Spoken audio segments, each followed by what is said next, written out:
300대, 300대입니다. 새벽 6시 3분, 공군 작전사령부 상황실에 비명 같은 외침이 울려 퍼졌습니다. 레이더 화면을 응시하던 김상호 중위의 얼굴이 새하얗게 질렸습니다. 북한 원산 방향에서 300개의 붉은 점이 동시에 나타났습니다. 모두 남쪽을 향해 시속 200km로 날아오고 있었습니다. 귀를 찢는 경보음이 작전실을 가득 채웠습니다. 빨간 경고등이 천장에서 미친 듯이 깜빡였습니다. 의자에서 벌떡 일어난 이준혁 대령의 손이 떨렸습니다. 47년 인생에서 이런 숫자는 처음 봤습니다. 서울까지 거리는요? 150km입니다. 현재 속도라면 15분입니다, 대령님. 작전실이 얼어붙었습니다. 15분 후면 300대의 자살 드론이 서울 상공에 도착한다는 의미였습니다. 청와대, 국회, 국방부 모두가 표적이 될 수 있었습니다. 1000만 명이 사는 대한민국의 심장이 공격받는 것이었습니다. 미확인 표적 300. 반복합니다. 300개. 레이더 요원 김상호 중위의 손이 떨렸습니다. 그는 12년 공군 생활에서 이런 숫자를 본 적이 없었습니다. 북한 원산 기지에서 발진한 것으로 추정되는 이 물체들은 고도 500m, 속도 시속 200km로 날아오고 있었습니다. 크기는 50cm 내외로 분석되었습니다. 드론이었습니다. 하지만 300대라는 숫자는 한국군이 단 한 번도 상정해 본 적 없는 규모였습니다. 이준혁 대령이 지휘석에서 벌떡 일어났습니다. 47세의 그는 공군사관학교를 우등으로 졸업한 뒤 25년간 작전 참모로 근무해온 베테랑이었습니다. 하지만 지금 그의 얼굴에는 당혹감이 역력했습니다. 그는 즉시 상황을 분석하기 시작했습니다.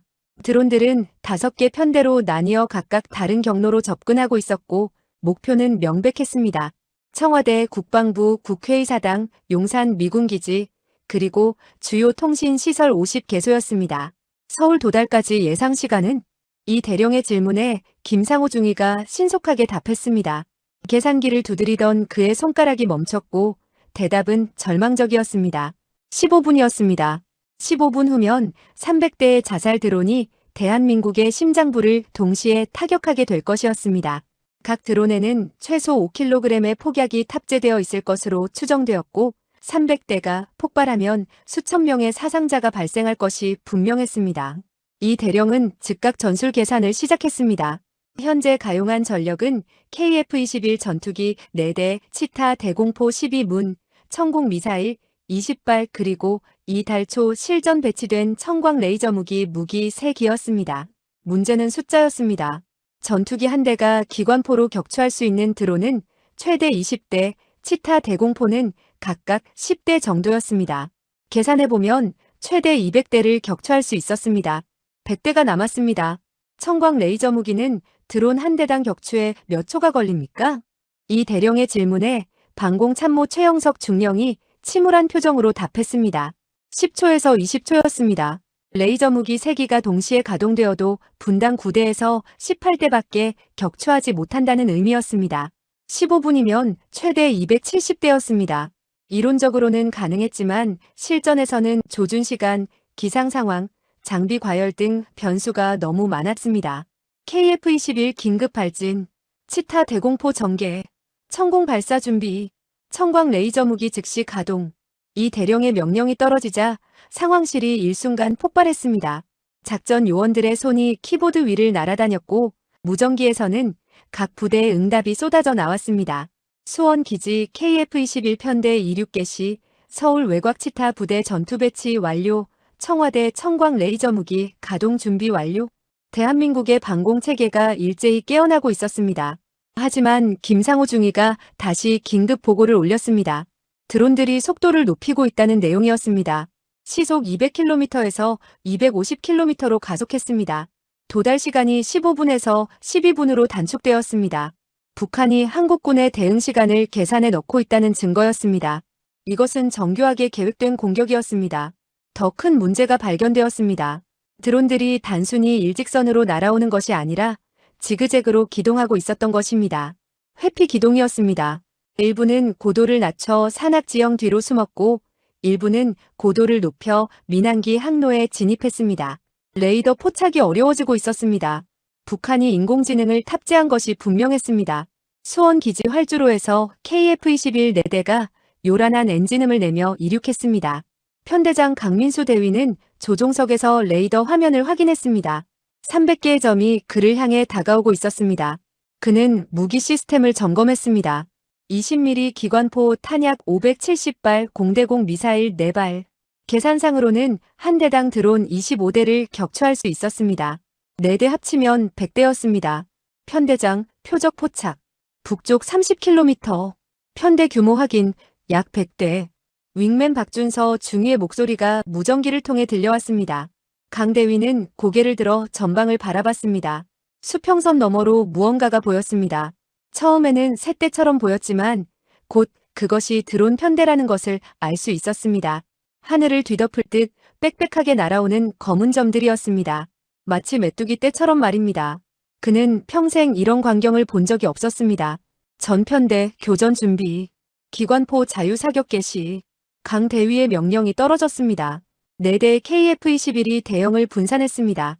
각자 25대씩 맡아 격추하는 전술이었습니다. 하지만 문제가 있었습니다. 드론들이 너무 작았습니다. 50cm 크기의 표적을 시속 250km로 날아가며 맞춰야 했습니다. 조준 시스템의 인공지능이 가동되었지만 표적이 너무 많아 우선순위를 정하는 데만 3초가 걸렸습니다. 공군 작전사령부에서 이준혁 대령은 전술 지도를 응시했습니다. KF-21편대는 북쪽 편대 100대와 교전 중이었습니다. 하지만 나머지 200대는 동쪽, 서쪽, 남쪽에서 우회하고 있었습니다. 3방향 동시 침투였습니다. 그는 이를 악물었습니다. 북한이 한국군의 방공망을 연구한 것이 분명했습니다. 치타 부대, 서쪽 편대 요격 시작하십시오. 천공 미사일, 동쪽 편대 타격. 명령이 떨어지자 서울 외곽 여러 지점에서 대공포 사격이 시작되었습니다. 30mm 포탄이 하늘로 솟아올랐고 천공 미사일 5발이 불기둥을 뿜으며 발사되었습니다. 하늘이 폭발로 가득 찼습니다. 하지만 드론들은 계속 전진했습니다. 일부가 격추되었지만 대부분은 살아남았습니다. 김상호 중위가 외쳤습니다. 드론 편대가 경기도 파주 상공에 진입했다는 보고였습니다. 서울까지 이제 8분도 남지 않았습니다.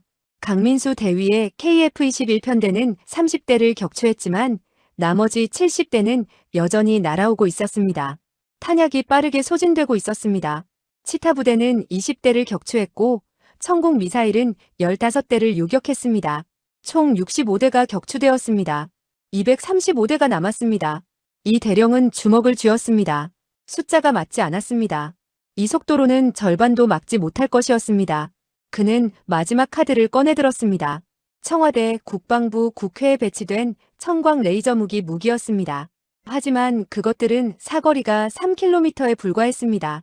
드론들이 최종 목표 앞까지 접근해야만 사용할 수 있었습니다. 최후의 방어선이었습니다. 하지만 그는 아직 몰랐습니다. 이 300대가 단지 미끼에 불과하다는 것을 말입니다. 진짜 공격은 이제부터였습니다. 새벽 6시 15분 파주 상공에서 첫 교전이 시작되었습니다. 강민수 대위의 KF-21이 20mm 기관포를 발사하자 분당 6,000발의 포탄이 드론 떼를 향해 날아갔습니다. 첫 드론이 폭발했고 이어서 10여 대가 연쇄적으로 터졌습니다. 3분 만에 50대가 격추되었습니다. 지상에서는 치타 대공포가 포격을 퍼부었습니다. 김포의 박성호 중사포대에서 30mm 포탄이 분당 600발씩 쏟아져 나왔고 드론 35대가 격추되었습니다. 동쪽에서는 천공 미사일이 23대를 요격했습니다. 작전사령부 스크린에 격추 숫자가 업데이트되었습니다. 118대 격추, 182대 잔존이었습니다. 순조롭습니다, 대령님. 방공참모 최영석 중령이 보고했습니다. 하지만 이준혁 대령은 고개를 가로저었습니다. 레이더 요원 김상호 중위가 이상한 점을 보고했기 때문입니다. 드론들이 회피 기동을 전혀 하지 않았습니다. 공격받으면 당연히 회피해야 하는데 북한 드론들은 그냥 직진만 했습니다.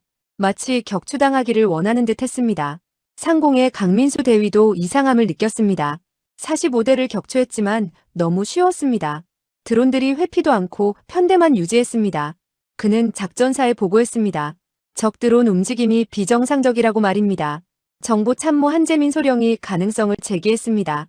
양동 작전일 수 있다는 의견이었습니다. 300대로 탄약을 소진시킨 뒤 진짜 공격을 시작한다는 시나리오였습니다. 이 대령의 얼굴이 굳어졌습니다. 그렇다면 어딘가에서 더 많은 드론이 날아오고 있을 것이었습니다. 전방위 레이더 재점검. 레이더 요원들이 북한 전역을 감시했습니다. 처음에는 아무것도 없었습니다. 최중령이 다른 의견을 냈습니다. 저고도로 레이더를 회피하고 있을 가능성이 있다는 주장이었습니다. 한소령은 추가 공격이 없다고 반박했습니다. 두 참모 사이에 의견 충돌이 생겼습니다. 조용히 하십시오. 이 대령이 제지했습니다. 그는 레이더만 응시했습니다.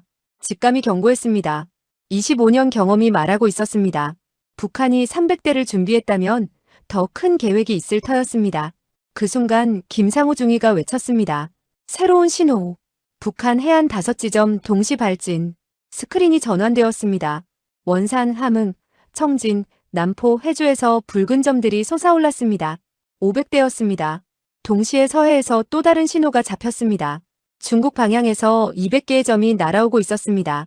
총 700대였습니다. 작전실이 얼어붙었습니다. 새벽 6시 23분 작전사령부 스크린에 악몽이 펼쳐졌습니다. 북한 5해안에서 500개 붉은 점이 솟아올랐고 서해에서 중국 방향 200개가 포착되었습니다. 기존 182대와 합쳐 총 782대, 거의 800대였습니다. 이준혁 대령은 즉시 계산했습니다. KF-21 탄약으로 50대 치타는 재장전 10분 필요, 천공 15발로 75대, 청광 레이저 무기로 최대 120대, 총 250대 추가 격추 가능, 530대가 남았습니다. 우리 전력으로는 불가능합니다. 최영석 중령 목소리가 떨렸습니다. 한국군 총동원에도 절반도 막지 못한다는 계산이었습니다. 상황실이 얼어붙었습니다. 이것은 수도를 향한 대량 학살이었습니다. 김상호 중위가 분석했습니다. 새 500대는 크기 30cm, 속도 시속 300km, 서울까지 15분이었습니다. 중국 200대는 60cm, 속도 시속 200km, 25분이었습니다. 북중 합동입니다. 한재민 소령이 말했습니다. 전쟁 행위였습니다. 이 대령은 결단했습니다. 모든 것을 막을 수 없다면 주요 목표만 지켜야 했습니다. 청와대, 국회, 국방부만이라도 사수해야 지휘체계가 유지되었습니다. KF-21 청와대, 치타 국회, 청공 국방부, 청광각 최종 방어선. 젊은 요원이 외쳤습니다. 나머지 지역은요? 용사는? 민간은? 이 대령은 대답할 수 없었습니다. 고개를 숙였습니다. 강민수 대위는 청와대 상공으로 이동했습니다. 레이더에 682대가 보였습니다. 그의 탄약은 200발 15대 격추 가능했습니다. 4대 합쳐 60대 622대가 남았습니다.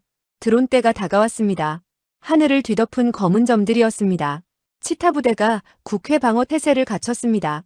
박성호 중사는 포를 겨눴습니다. 동생이 국회 경호원이었습니다. 절대 한 대도 통과시키지 않겠다고 다짐했습니다. 천공 15발이 장전되었습니다. 75대 격추 가능했습니다. 청광 레이저 무기 3기가 가동되었습니다. 분당 18대 격추 가능했지만 과열 문제가 있었습니다. 6시 30분 전투가 시작되었습니다.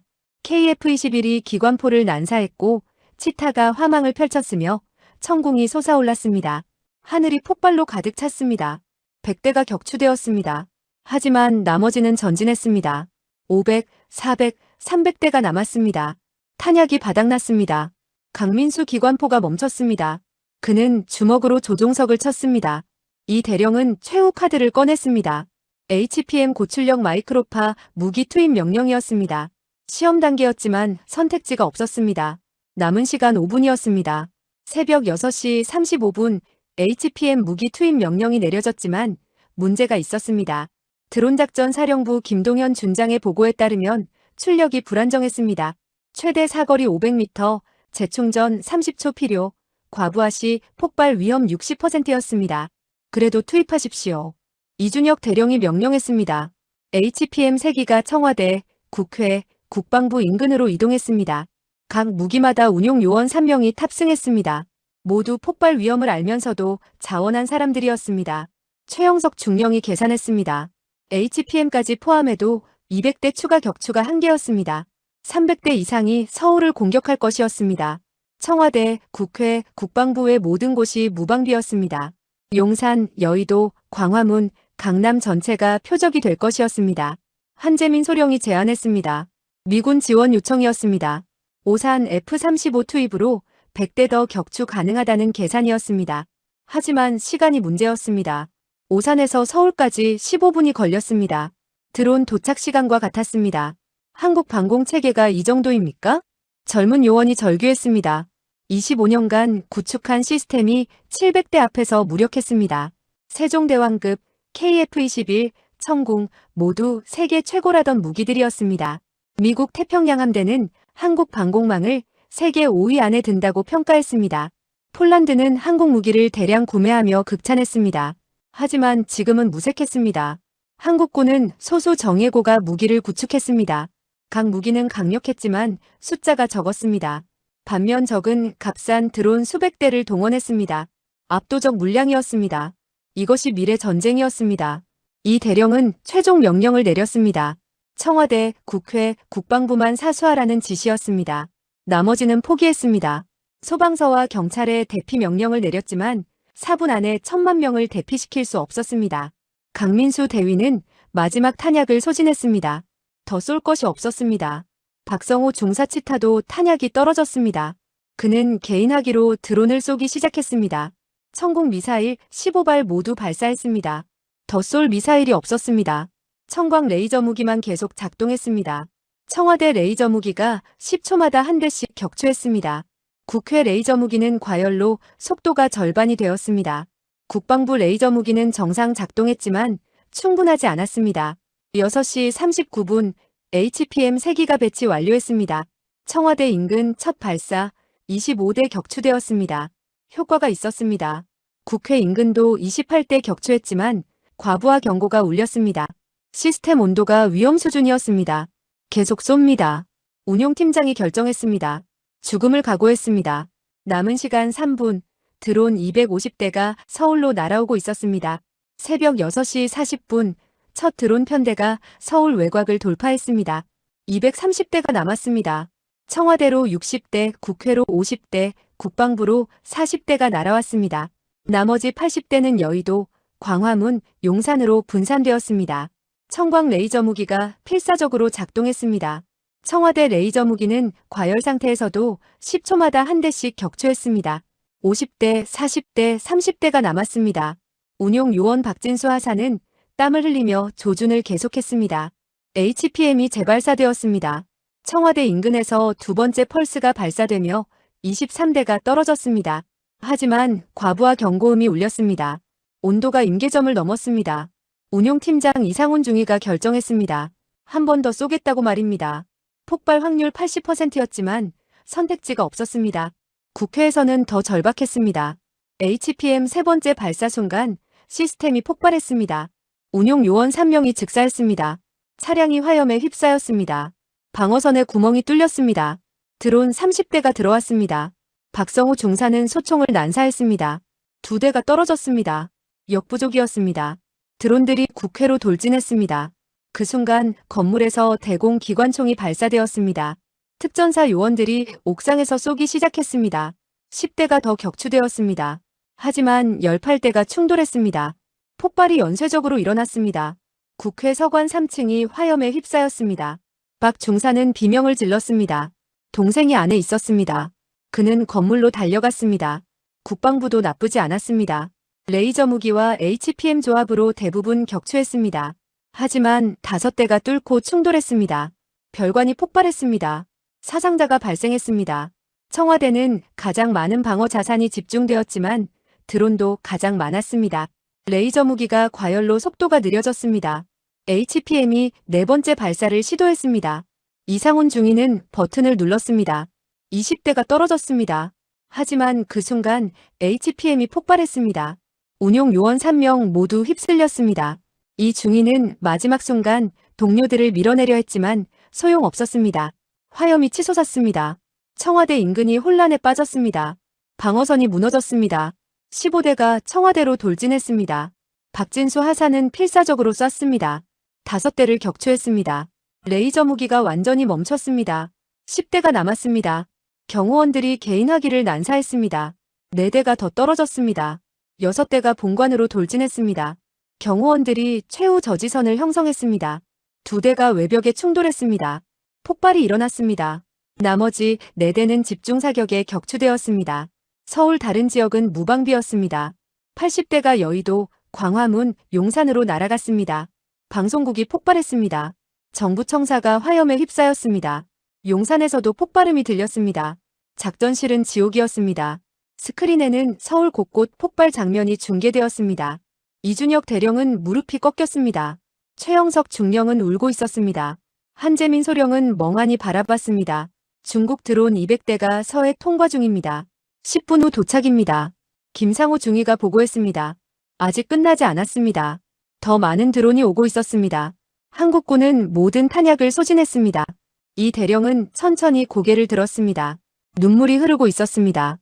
새벽 6시 50분 서울 상공에는 검은 연기가 피어올랐습니다.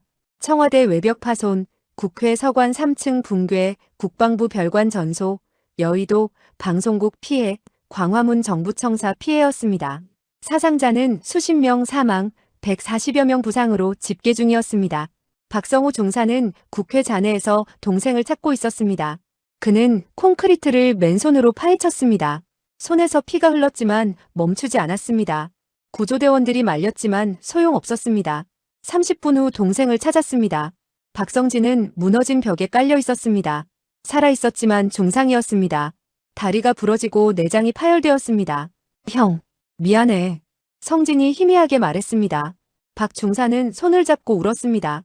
구급차가 도착했고 동생은 병원으로 이송되었습니다. 의사들은 고개를 저었습니다. 생존 가능성이 낮다는 의미였습니다. 청와대에서는 박진수 하사가 레이저 무기 앞에 무릎을 꿇고 있었습니다. 과열로 멈춘 레이저 무기를 끝까지 작동시키려 했습니다. 손은 화상을 입었습니다. 레이저 무기 손잡이를 너무 오래 잡았기 때문입니다. 의무병이 치료하려 했지만 거부했습니다. 레이저 무기를 다시 작동시키려 애썼습니다. 중국 드론이 오고 있었기 때문입니다. 국방부에서는 천공 부대원들이 긴급 재장전을 시도했습니다. 하지만 미사일 재고가 바닥났습니다. 창고 미사일을 가져오려면 40분이 걸렸습니다.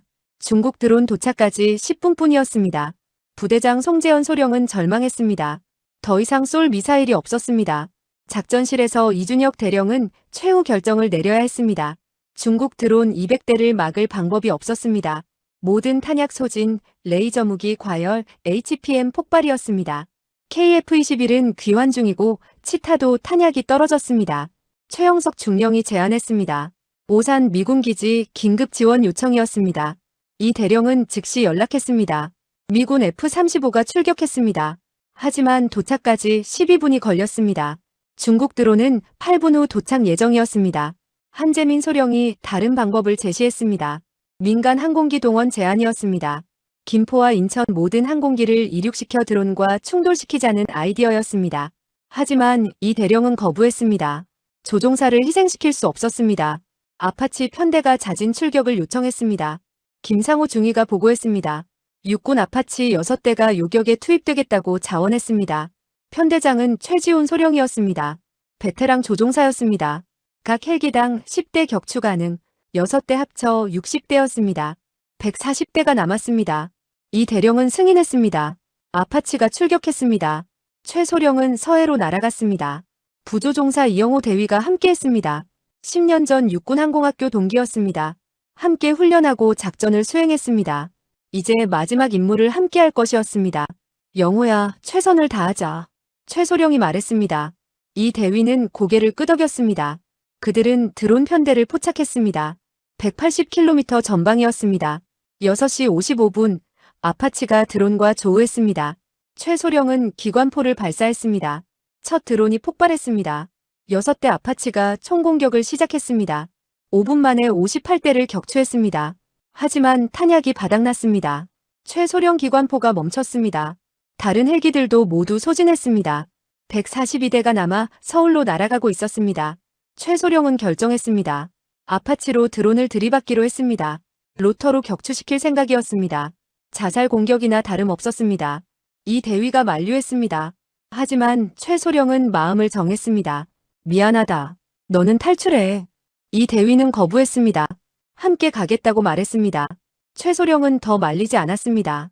둘은 서로를 바라보며 끄덕였습니다. 드론 편대를 향해 돌진했습니다.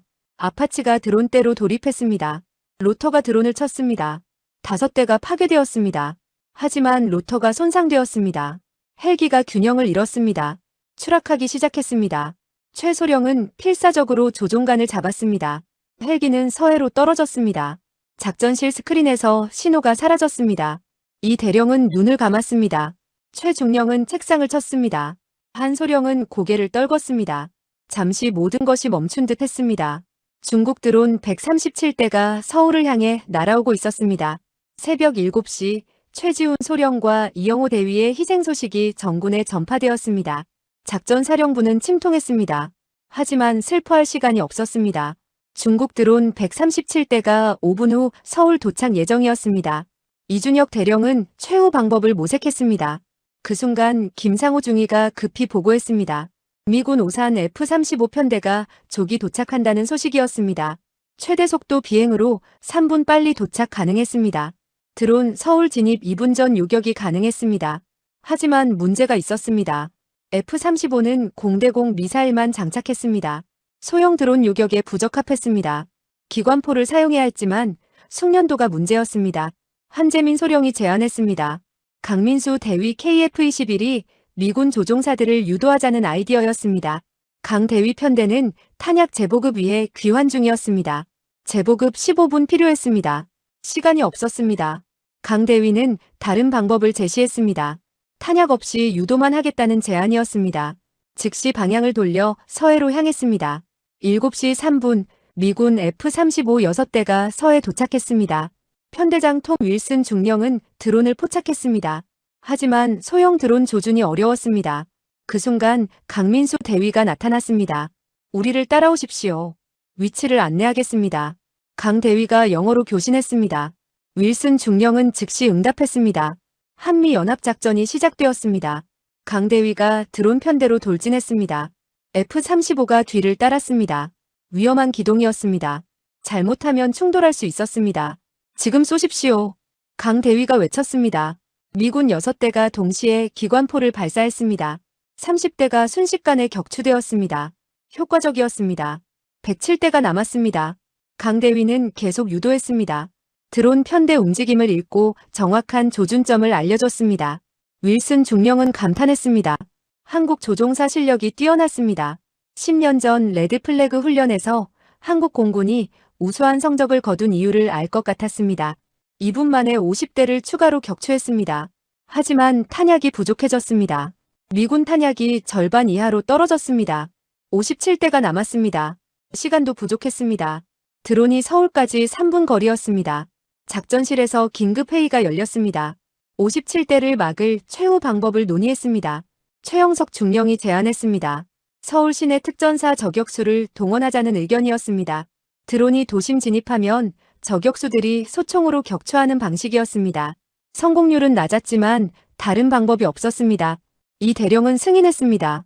주요 건물 옥상 배치된 특전사 저격수 28명에게 명령이 하달되었습니다. 대테러 작전용으로 평소 배치된 요원들이었습니다. K2 저격 소총을 든 그들이 드론 격추 임무를 받았습니다. 광화문 정부청사 옥상에는 김태영 상사가 배치되어 있었습니다. 특전사 15년 경력 베테랑 저격수였습니다. 1000m 거리 움직이는 표적을 맞출 수 있는 실력자였습니다. 하지만 드론은 달랐습니다. 빠르게 움직이는 소형 표적이었습니다. 조준경으로 하늘을 살폈습니다. 7시 7분 드론이 서울 외곽 도달했습니다. 강민수 대위와 미군 편대가 마지막 탄약을 쏘아 15대를 격추했습니다. 42대가 남았습니다. 탄약이 완전히 떨어졌습니다. 강 대위는 무력하게 드론들이 서울로 진입하는 것을 지켜봤습니다. 김태영 상사는 첫 드론을 조준했습니다. 600m 전방이었습니다. 호흡을 멈췄습니다. 심장 박동 사이 짧은 순간을 노렸습니다. 방아쇠를 당겼습니다. 명중이었습니다. 드론이 폭발하며 떨어졌습니다. 다음 표적을 찾았습니다. 서울 곳곳에서 저격수들이 사격을 시작했습니다. 남산타워, 여의도 63빌딩, 잠실 롯데타워, 종로 빌딩 옥상에서 총소리가 울렸습니다. 드론들이 떨어졌습니다. 10대, 15대, 20대가 격추되었습니다. 22대가 남았습니다. 하지만 드론들이 분산되었습니다. 각자 다른 목표로 날아갔습니다. 저격수들이 모든 드론을 맞추기 어려웠습니다.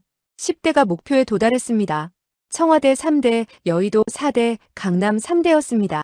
청와대에서는 박진수 하사가 과열된 레이저 무기를 강제 재가동했습니다.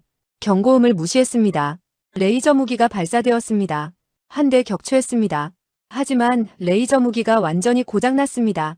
2대가 남았습니다. 경호원들이 소총을 난사했습니다. 한 대가 떨어졌습니다. 마지막 한 대가 별관으로 돌진했습니다. 김태영 상사가 조준했습니다. 1200m 거리였습니다. 바람이 불었습니다. 바람을 계산했습니다. 조준점을 왼쪽으로 옮겼습니다. 방아쇠를 당겼습니다. 2초 후 명중했습니다. 드론이 폭발했습니다. 청와대가 지켜졌습니다. 여의도와 강남에서도 저격수들이 필사적으로 쐈습니다. 7대를 더 격추했습니다. 하지만 2대가 목표 도달했습니다. 여의도 방송국 추가 피해, 강남 빌딩 한 동 폭발이었습니다. 피해가 있었지만 최악은 면했습니다. 7시 12분 모든 드론이 격추되거나 목표를 타격했습니다. 전투가 끝났습니다. 작전실에 침묵이 흘렀습니다. 이 대령은 천천히 고개를 들었습니다. 얼굴에 눈물이 흐르고 있었습니다. 승리였지만 대가가 컸습니다. 새벽 7시 30분 서울 상공에는 검은 연기가 서서히 흩어지고 있었습니다. 전투는 끝났지만 피해는 컸습니다. 청와대 외벽 파손, 국회 서관 붕괴, 국방부 별관 전소, 여의도 방송국 피해, 강남 빌딩 파손이었습니다. 사상자는 63명 사망, 140여 명 부상이었습니다.